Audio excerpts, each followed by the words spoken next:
देख रहे हैं तीसरा पार्ट, तीसरा लेक्चर। लास्ट लेक्चर में हमने क्या देखा था?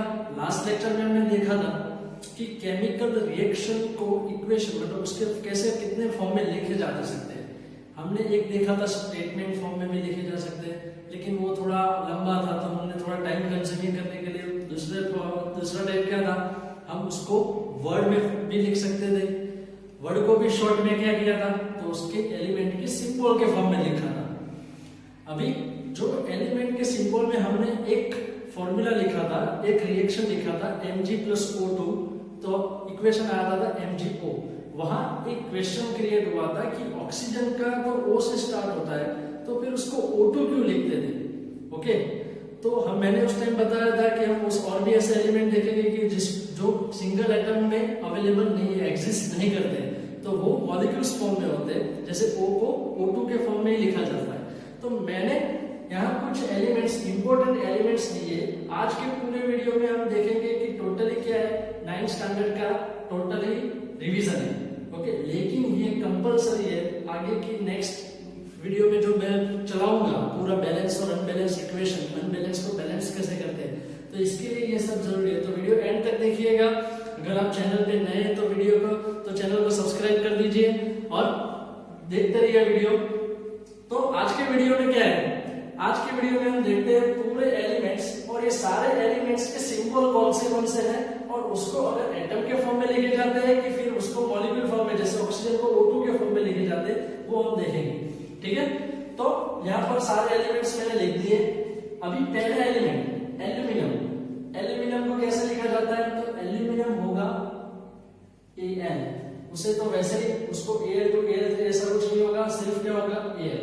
ओके, आर्गोन, आर्गोन का होगा Ar। ओके, फिर आता है बेरियम। बेरियम का होगा Ba। ठीक है, बेरियम का होगा Ba। फिर है बोरॉन, बोरॉन का होगा B। बोरॉन सिर्फ क्या होगा B। फिर है ब्रोमीन, ब्रोमीन का क्या होगा Br। अगर इसका सिंबल बोले मतलब उसके क्या सिंबल में रिप्रेजेंट करते हैं तो वो Br। लेकिन जब भी केमिकल फॉर्मूला मतलब इक्वेशन में लिखते हैं तो ये कैसे लिखा जाएगा Br2, क्योंकि ये भी Br में एग्जिस्ट नहीं करता, वो Br2 में ही एग्जिस्ट करता है। ठीक है, तो मैं जो 2 या अलग जैसे लिखते हैं वो यहाँ पर लिखते जाऊंगा। तो ये ब्रोमीन Br। कैल्शियम को कैसे लिखते थे Ca। कार्बन को क्या ओनली C। फिर आता है क्लोरीन। क्लोरीन को अगर सिंबल बोले तो सिर्फ Cl, लेकिन अगर उसको इक्वेशन में लिखे तो वो क्या होगा Cl2 होगा। फिर है कोबाल्ट, कोबाल्ट होगा Co। कॉपर, कॉपर को कैसे लिखते हो Cu। फिर है फ्लोरीन, फ्लोरीन को सिंबल में F, लेकिन ये भी क्लोरीन की तरह कैसे आएगा F2 में एग्जिस्ट करेगा। फिर है गोल्ड, गोल्ड में याद रखना सबका, देखो पहले कुछ अल्फाबेट से ये शुरू होता था, लेकिन गोल्ड का स्टार्ट होता है A से, AU। AU किसका सिंबल है, गोल्ड का, तो ये एक अलग से याद रखना है। फिर हाइड्रोजन, वैसे तो इसका सिंबल क्या है H, लेकिन हाइड्रोजन भी एग्जिस्ट करेगा इसकी तरह Br2 Cl2 F2 की तरह H2 में। हाइड्रोजन हमें जब भी मिलेगा तो वो H2 के फॉर्म में मिलेगा। ठीक है, फिर है हीलियम, हीलियम क्या होगा He। फिर है आयोडीन, आयोडीन इसको सिंबल में I, लेकिन वो एग्जिस्ट करेगा I2 में। फिर है आयरन, आयरन मतलब Fe। ओके, फिर आता है लेड, लीड होगा Pb में। ओके, लीड होगा Pb में।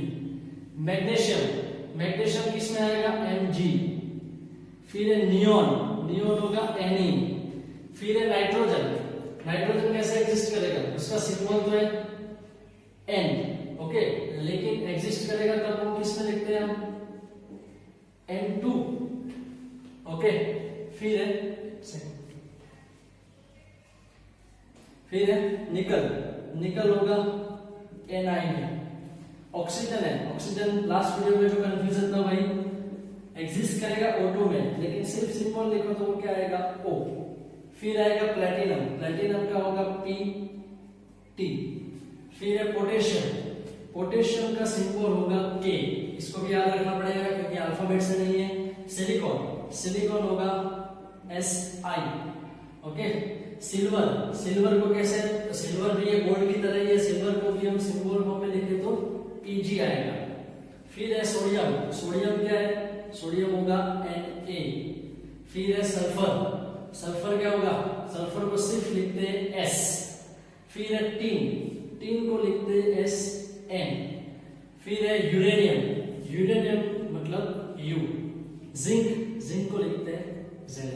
सो ये जो इतने एलिमेंट्स में से हमने कितने निकाले, 7 एलिमेंट ऐसे हैं जो एग्जिस्ट करते हैं उसके 2 वाले फॉर्म में, 2 एटम्स मतलब H2 Y2 N2 O2 F2 CN2 Br2। बाकी के जो एलिमेंट है वो सारे एग्जिस्ट करते हैं सिंगल एलिमेंट फॉर्म में। तो इतने इंपॉर्टेंट एलिमेंट्स हैं, इतने सिंबल तो आने ही चाहिए। और इसका बेसिक मतलब जब हम इसके इक्वेशन में लिखे तब वो कैसे हम लिखते हैं वो तो इतना आएगा, तभी आपको क्या होगा, इक्वेशन बनाना बैलेंस करना थोड़ा इजी रहेगा, फॉर्मूला इजीली याद रह जाएंगे। ठीक है, तो इतने तो आपको याद कर लेंगे, वैसे तो आप रूटीन में ये सब याद हो ही जाएंगे, लेकिन फिर भी इतने ध्यान में रखना। और उसको 2 फॉर्म में किसको लिखते हैं तो वो यहाँ पर मैंने लिख दिया है। ओके, तो अभी हम देखते हैं कि कैटायन और एनायन कैसे हम कितने मिलते हैं हमें। कैटायन का मतलब क्या, जिसके ऊपर प्लस चार्ज हो, एनायन का मतलब क्या, जिसके ऊपर माइनस चार्ज हो। तो ऐसे कितने इंपॉर्टेंट कैटायंस है, ऐसे कितने इंपॉर्टेंट एनायंस है, उसका एक लिस्ट बनाऊंगा और उसके अंदर हम कैसे उसको याद रखेंगे वो मैं दिखाता हूँ। ठीक है, तो अभी देखते हैं कैटायन।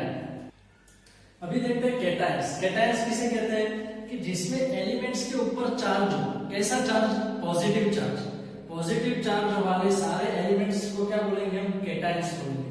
एलिमेंट्स तो नहीं बोल सकते, उसके एटम्स बोल सकते हैं। ठीक है, अभी किसी के ऊपर पॉजिटिव चार्ज कैसे आता है तो इलेक्ट्रॉन लॉस करके।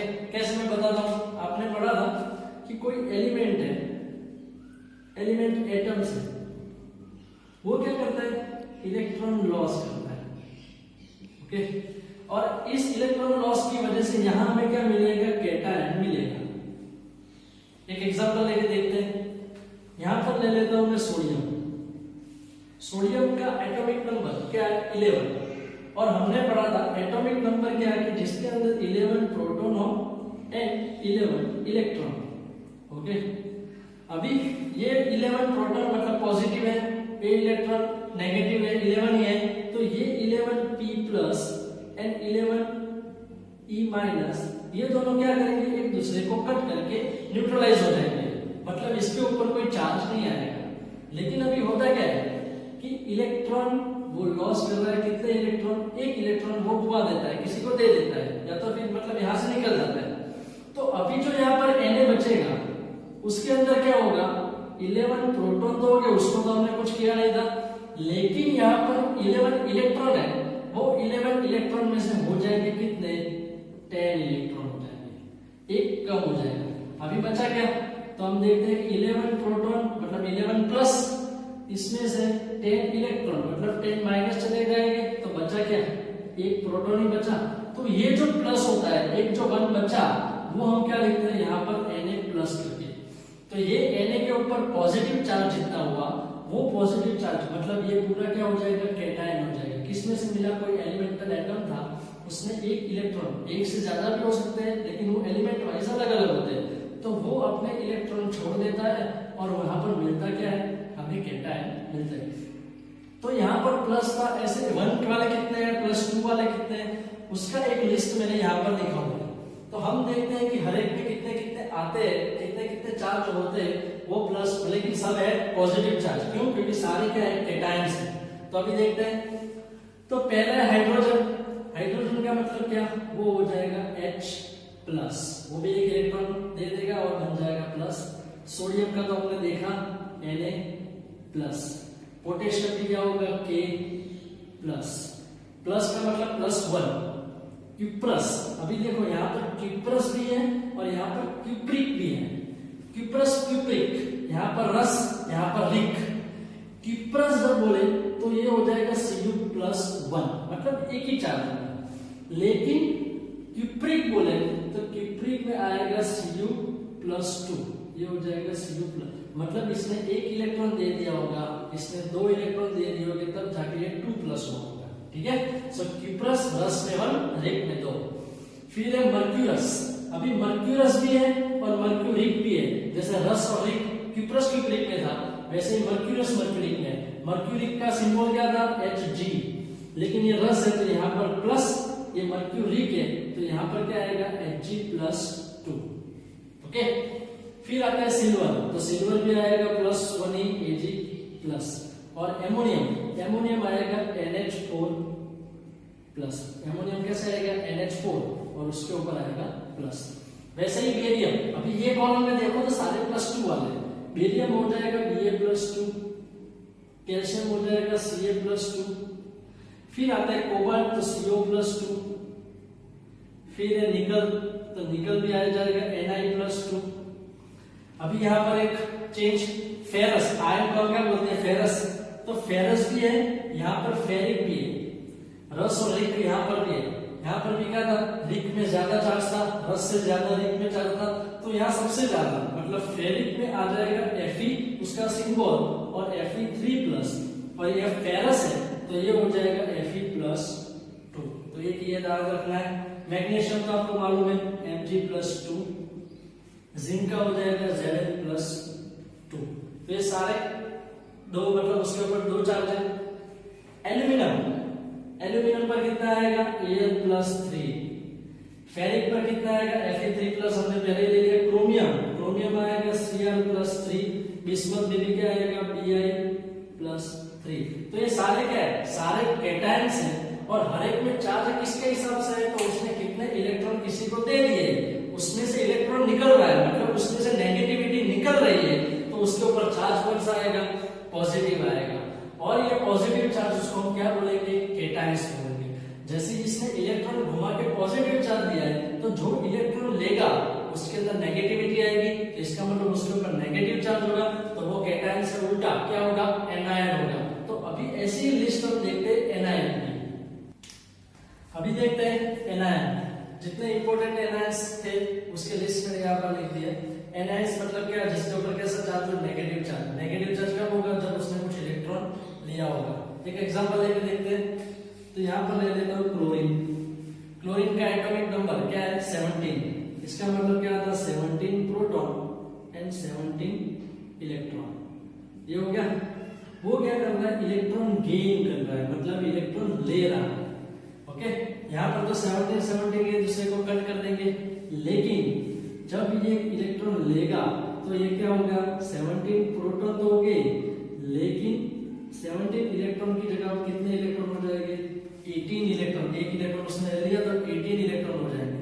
इसका मतलब 17 प्रोटॉन तो 17 इलेक्ट्रॉन से कट हो जाएगा, फिर भी एक इलेक्ट्रॉन बचेगा। और एक इलेक्ट्रॉन को हम कैसे लिखते हैं? यहाँ पर चार्ज के फॉर्म में लिखते हैं, और यहाँ चार्ज नेगेटिव आ रहा है, वो इलेक्ट्रॉन गेन कर रहा है, नेगेटिविटी ऐड कर रहा है, तो वो खुद क्या हो जाएगा? माइनस हो जाएगा। ओके, तो ये जो माइनस साइन वाले जो भी चार्ज होंगे वो सारे क्या होंगे? सारे होंगे एनायंस। अभी वो कितने इलेक्ट्रॉन गेन कर रहा है उसके हिसाब से उसके ऊपर चार्ज होगा। तो अभी मैंने यहाँ पर लिस्ट बताया, उसमें देखते हैं कि कैसे कैसे चार्ज आते हैं। एक तो है फ्लोराइड, तो फ्लोराइड पे होगा F-, मतलब उसने एक ही इलेक्ट्रॉन लिया होगा। क्लोराइड, क्लोराइड का मतलब होगा Cl-। फिर है ब्रोमाइड, तो ये हो जाएगा Br-। फिर है आयोडाइड, आयोडाइड का सिंबल क्या होगा? I, उसके ऊपर माइनस, उसके ऊपर भी क्या होगा? माइनस। हाइड्राइड, हाइड्राइड मतलब H, तो वो भी माइनस में। हाइड्रोक्साइड, हाइड्रोक्साइड मतलब क्या होगा? OH, हाइड्रोक्सिल ग्रुप जो है OH, और उसके आइड मतलब हाइड्रोक्साइड है, तो ये हो जाएगा माइनस। बाइकार्बोनेट, बाइकार्बोनेट में होगा HCO3-, वो पूरा ये HCO3 बाइकार्बोनेट, लेकिन ये एटम में मतलब कैटायन एनायन फॉर्म में है, तो ये हो जाएगा HCO3-। नाइट्रेट, नाइट्रेट मतलब क्या होगा? NO3-। नाइट्रेट 8 का मतलब क्या होगा? यहाँ पर NO3-। और एसीटेट का मतलब होगा CH3COO-। मतलब आपने यहाँ पर देखो सभी के -1 चार्ज उसके ऊपर है, और जो भी आईडी जिसके नीचे क्या होता है? लास्ट में आईडी होता है, उसमें सिर्फ क्या करना है? उसमें आईडी में सिर्फ कोई एलिमेंट होगा, और एलिमेंट के ऊपर क्या लिख देना है? डायरेक्टली चार्ज लिख देना है। ओके, अभी देखते हैं यहाँ पर। अभी देखो पहला क्या है? सल्फाइड, ये भी क्या है? लास्ट में आईडी, आईडी में मैंने क्या बोला? एलिमेंट का सीधा सिंबल आएगा, उसके ऊपर चार्ज, तो सल्फाइड तो S, लेकिन सल्फाइड के अंदर चार्ज होगा -2, उसके अंदर चार्ज होगा -2। उसके जैसा ही ऑक्साइड Ide, तो ये भी क्या हुआ O, उसका सिंबल ऊपर -2। फिर होगा कार्बोनेट, यहाँ पर देखो क्या था बाइकार्बोनेट, अभी ये क्या हो गया कार्बोनेट, बाइकार्बोनेट मतलब यहाँ से एक H कम हो जाता है तो ऊपर -1 था, वो क्या हो जाएगा -2, CO3 -2, CO3 क्या होगा -2। अभी ये सल्फाइड और सल्फेट, सल्फाइड तो इसके अंदर होगा SO3 -2 और सल्फेट तो इसमें होगा SO4 -2, ये क्या हो जाएगा सल्फेट तो SO4 -2। सो यहाँ पर ITE में कैसे हुआ, ITE में क्या होगा कोई एलिमेंट होगा, ओके, यहाँ पर ऑक्सीजन और नीचे क्या होता है, नीचे उसका जो भी मतलब 3 लिखते हैं, यहाँ पर जनरली क्या होगा ITE में 3 और उसके ऊपर क्या आएगा 4 आएगा, उस तरह से सल्फाइड होता है, ठीक है। अभी थर्ड देखते हैं, थर्ड कॉलम में क्या है phosphide, nitride, phosphate and phosphide. Phosphide IDE इसका मतलब ये सिर्फ सिंबल पर ही होगा, लेकिन उसके ऊपर जो चार्ज होगा वो क्या होगा 3 माइनस, मतलब 3 इलेक्ट्रॉन गेन करेगा। नाइट्राइड ये भी सेम जैसे N और ऊपर हो जाएगा 3 माइनस। देखो ये नाइट्राइड है, ये नाइट्रेट था, नाइट्रेट में NO3 आएगा, नाइट्राइड बोले तो सिर्फ N आएगा। फिर है फॉस्फेट, फॉस्फेट में क्या होगा, ये फॉस्फेट है और ये फॉस्फाइड है। जैसे सल्फाइड में क्या था SO3, यहाँ पर फॉस्फाइड में क्या आएगा PO3, ओके, लेकिन यहाँ पर -2 चार्ज है, इसकी जगह यहाँ पर -3 आएगा। और यहाँ क्या है सल्फेट है और यहाँ पर फॉस्फेट है, सल्फेट में क्या था SO4 तो यहाँ पर आएगा PO4 और यहाँ पर भी चार्ज क्या होगा -3, ओके। तो इतने इंपॉर्टेंट एनायंस है, कैटायंस एनायंस एलिमेंट तो बहुत सारे हैं, लेकिन मैंने यहाँ पर जो आपके काम के इंपॉर्टेंट है वही यहाँ पर बोर्ड पे लिखे हुए, ये आप अपनी नोटबुक पे भी लिख दो और हर रोज एक बार इसका रिवीजन कर लो थोड़ी देर, तो क्या होगा ये सारे आपको याद रह जाएंगे। और ये याद रह गया तो फिर आपको केमिकल फॉर्मूला सारे याद रह जाएंगे।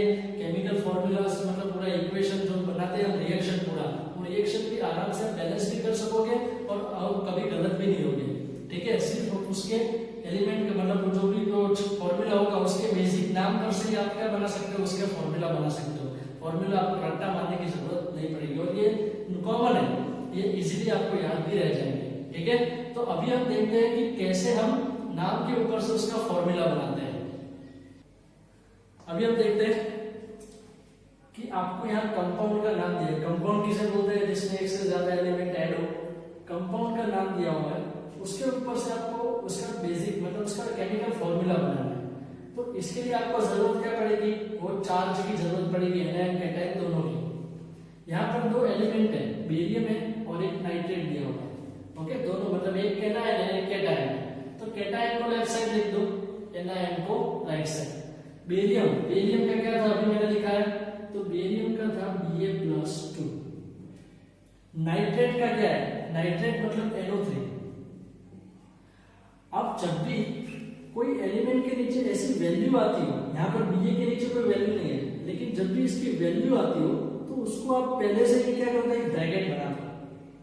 अभी NO3 पर क्या चार्ज होता है -1, अभी जो चार्ज है वो हम नीचे लिख देते हैं, यहाँ पर 2, यहाँ पर क्या हो जाएगा 1, साइन के साथ नहीं लिखना है वैसे ही लिखना है, यहाँ पर 2 हो जाएगा, यहाँ पर 1, यहाँ 1 था तो मैंने 1 लिख दिया, यहाँ पर +2 था तो मैंने 2 लिख दिया।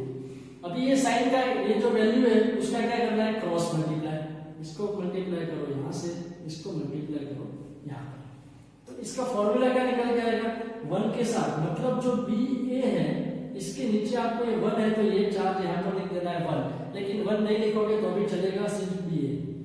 फिर क्या था NO3, लेकिन अभी हमने क्रॉस मल्टीप्लाई किया मतलब 2, तो 2 आएगा यहाँ पर नीचे, तो इसको क्या बोलेंगे BaNO3, कितनी बार 2 बार, तो इसको बोलते हैं BaNO3 ट्वाइस, क्या हो जाएगा BaNO3 ट्वाइस, तो ये आपका बन गया बेरियम नाइट्रेट। तो सिंपली क्या हुआ, आपने सिर्फ क्या किया कि एक एलिमेंट मतलब एक इस साइड कैटायन इस साइड एनायन, नीचे उसके चार्ज, फिर उसका क्रॉस मल्टीप्लाई करोगे तो आपका आंसर आ जाएगा। इसलिए यहाँ पर ब्रैकेट लगाने को क्यों बोला, क्योंकि ऑलरेडी यहाँ पर एक वैल्यू थी तो आप ये 2 कहाँ रखते हैं, तो इसलिए इसको क्या कर दो ब्रैकेट में लिख दो तो वो इजी हो जाएगा। चलो देखते हैं सेकंड एग्जांपल, ज्यादा क्लियर हो जाएगा। पोटेशियम सल्फेट, ओके सल्फेट, यहाँ पर पोटेशियम लिखता हूं के के ऊपर कितना चार्ज होगा, के ऊपर चार्ज होगा +1, यहां पर हो जाएगा सल्फेट, सल्फेट मतलब SO4, लेकिन उसके ऊपर ये मैंने बोला यहाँ पर वैल्यू है तो ये क्या हो जाएगा ब्रैकेट में, और सल्फेट है तो उसके ऊपर चार्ज कितना आएगा -2, मतलब चार्ज को लिखते हैं ऐसे -2, SO4 -2, तो ये हो जाएगा सल्फेट। अभी सेकंड स्टेप क्या है, चार्ज को नीचे लिखो, यहाँ पर आ जाएगा 1, यहाँ पर आ जाएगा 2, यहाँ पर 2 चार्ज है तो 2 यहाँ पर है। थर्ड स्टेप क्या है, थर्ड स्टेप है क्रॉस मल्टीप्लाई, तो यहाँ पर 2 मल्टीप्लाई होगा तो k को क्या लिखोगे k2, यहाँ पर 2 मल्टीप्लाई होगा तो यहाँ पर हम क्या लिखेंगे k2, 2 एटम हो गए, यहाँ पर 1 तो 1 को तो ना लिखो तो भी चलेगा, K2SO4, ये हो जाएगा पोटेशियम सल्फेट का इक्वेशन। इसको आप ब्रैकेट करो ना करो कोई फर्क नहीं पड़ेगा क्योंकि 1 ही आएगा, तो इसकी वजह से ब्रैकेट नहीं करोगे तो भी चलेगा, लेकिन जैसे 2 आता हो तो ब्रैकेट के बाद 2 लिखना पड़ेगा, इसलिए आपको ब्रैकेट में लिखना पड़ेगा, तो ये हो जाएगा K2SO4। तीसरा एग्जांपल देखते हैं, calcium and sulphate, calcium sulphate, तो इस सेल कैटायन लिखो, कैल्शियम का क्या होगा Ca+2, सल्फेट का क्या होगा, तो सल्फेट का होगा SO4, अभी देखा भाई SO4, यहाँ पर नीचे वैल्यू है तो SO4 -2, इसको नीचे चार्ज लिखो, अपना सेकंड स्टेप क्या है, चार्ज लिखो, तो यहाँ पर 2, यहाँ पर भी 2, चार्ज लिख दिया, चार्ज लिखने के बाद थर्ड स्टेप क्या है क्रॉस मल्टीप्लाई, तो ये हो जाएगा Ca तो है कैल्शियम का, ये 2 यहाँ पर नीचे, ये SO4 ब्रैकेट में, और ये 2 जो मल्टीप्लाई हुआ वो भी क्या हो जाएगा नीचे, Ca2SO4 ट्वाइस। अभी एक बात ध्यान रखनी है कि अगर 2 वैल्यू सेम आए, यहाँ पर भी सेम और यहाँ पर भी सेम, मतलब ये दोनों चार्ज सेम हो, तो उसको क्या कर देना है, कट कर देना है, तो आपका इक्वेशन क्या बनेगा CaSO4, तो ये हो जाएगा कैल्शियम सल्फेट का फॉर्मूला। सो अगर आपको एनायन कैटायन आते हो तो आराम से आप क्या कर सकते हो, CaSO4 मतलब इस तरह से barium nitrate, calcium sulphate, potassium sulphate के सारे ऐसे बहुत सारे हो सकते हैं, ऐसे बहुत सारे कंपाउंड के आप क्या कर सकते हो, बेसिक फॉर्मूला बना सकते हो। मैं यहाँ पर कुछ लिस्ट बना देता हूँ, उसकी आप प्रैक्टिस करो तो आपको क्या हो जाएगा, ये फॉर्मूला भी याद रह जाएगा, साथ में ये एनायन कैटायन के ऊपर की चार्ज की वैल्यू भी याद रह जाएंगे, और ये सब काम आएगा मेरे नेक्स्ट वीडियो में, जब हम अनबैलेंसिंग को बैलेंस करना सीखेंगे तब हमें ये बहुत काम आने वाला है कि चार्ज और ये वैल्यूज जो एटम्स की वो कैसे हम उसको मल्टीप्लाई करते हैं। तो यहाँ पर मैं एक लिस्ट बना देता हूँ, वो सब आपको सॉल्व करना है और सॉल्व करके मुझको भेजना है ताकि मैं देख सकूं कि आपका इंप्रूवमेंट कितना हुआ है, ठीक है। तो आपको अगर कुछ भी क्वेरी हो तो भी उसके अंदर भेजना है। तो मैं यहाँ पर एक लिस्ट बना देता हूँ, यहाँ पर मैंने 5 लिखे, magnesium nitrate, magnesium sulphide, magnesium sulphide, potassium nitrate and sodium nitrate, ये 5 है, बहुत सारे हो सकते हैं, आप ऐसे भी ले सकते हो ऐसे कंपाउंड के नेम और उसके ऊपर से ऐसे फॉर्मूला बना सकते हो। अभी फॉर्मूला के लिए आपको कैटायन एनायन की वैल्यू देखनी पड़े तो देख लेना, लेकिन ये याद करना जरूरी है, तो उसको एक चार्ट बना के अपने सामने रख दो ताकि ये हर एक टाइम आपके सामने रहे तो आपको जल्दी से याद रह जाए, ठीक है। तो अभी हम नेक्स्ट वीडियो में मिलेंगे, नेक्स्ट वीडियो में देखेंगे अनबैलेंसिंग को बैलेंस कैसे करते हैं, जो केमिकल इक्वेशन आता है, रिएक्शन आता है, रिएक्शन को बैलेंस कैसे करते हैं, लेकिन उसके पहले इसको याद करना जरूरी है, ओके। तो हम मिलते हैं अभी नेक्स्ट वीडियो में, अनबैलेंसिंग को बैलेंसिंग करना पूरा रिएक्शन को उसके अंदर ही देखेंगे। तब तक के लिए good bye, take care, thank you.